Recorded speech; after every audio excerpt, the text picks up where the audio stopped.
Well, what are you doing here, then? I don't like crowds, and I detest this city. The doctor jerks his head back as though a fist has struck him. He frowns. You're mistaking your enemy, young man. Nobody detests Beirut. I detest it. You're wrong. Beirut has suffered a lot. It's touched bottom, but it's been miraculously cured. Although it seemed to be on its last legs not so long ago, now it's starting to recover. Still groggy and feverish, but hanging on. I find it admirable. What's to criticize? What don't you like about it? Everything. That's pretty vague. Not to me. I don't like this city, period. The doctor doesn't insist. Well, to each his own. Cigarette? He holds the packet toward me. I don't smoke. He offers me a can. Would you like a beer? I don't drink. Dr. Jalal places the beer can on a little wicker table and leans on the parapet wall. We stand there shoulder to shoulder. His alcoholic breath strangles me. I don't remember ever having seen him sober. In his early 50s, he's already a wreck, with a purplish complexion and a concaved mouth, furrowed at the corners. This evening, he's wearing a tracksuit, stamped with the colors of Lebanon's national soccer team. The top is open, revealing a blood-red sweatshirt, and the laces on his new sneakers are undone. He looks as though he just got out of bed after a long nap.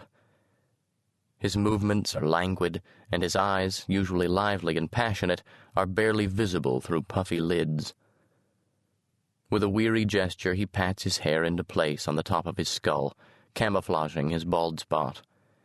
He asks, "Am I disturbing you?" I say nothing.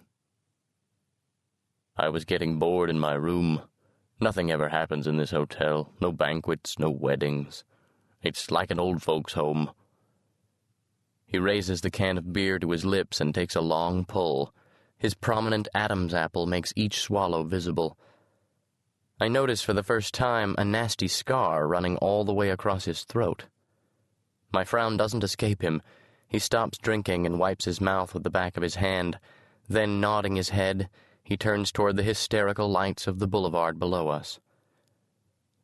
Once, a long time ago, I tried to hang myself, he says, leaning out over the parapet. With a length of hempen twine. I was barely 18. He takes another swallow and continues. I had just caught my mother with a man. His words are disconcerting, but his eyes hold mine fast. I must admit that Dr. Jalal has often taken me by surprise. I never know what to make of his frankness. I'm not used to confessions of this sort. In Kafr Karam, such revelations would be fatal. I've never heard anyone speak like this about his mother, and the doctor's casual way of spreading out his dirty linen confounds me. Such things happen, he adds. I agree, I say, hoping the conversation will move on. Agree with what? I'm embarrassed. I don't know what he's getting at, and it's tiresome to have nothing to say. Dr. Jalal drops the subject. We're not cut from the same cloth, he and I, and when he talks to someone like me, it must be like addressing a wall. Nevertheless, solitude weighs on him, and a bit of a chat, however inane, will serve at least to keep him from sinking into an alcoholic coma. When Dr. Jalal's not talking, he's drinking. He's a fairly serene drunk, but he doesn't trust the world he's fallen into. No matter how often he tells himself he's in good hands, he's never convinced it's the truth. Aren't those the same hands that fire weapons in the dark, slit throats, strangle people, and place explosive devices under selected chairs? It's true that there haven't been any punitive operations since he landed in Beirut, but his hosts have a record of bloodbaths, and what he reads in their eyes is unmistakable.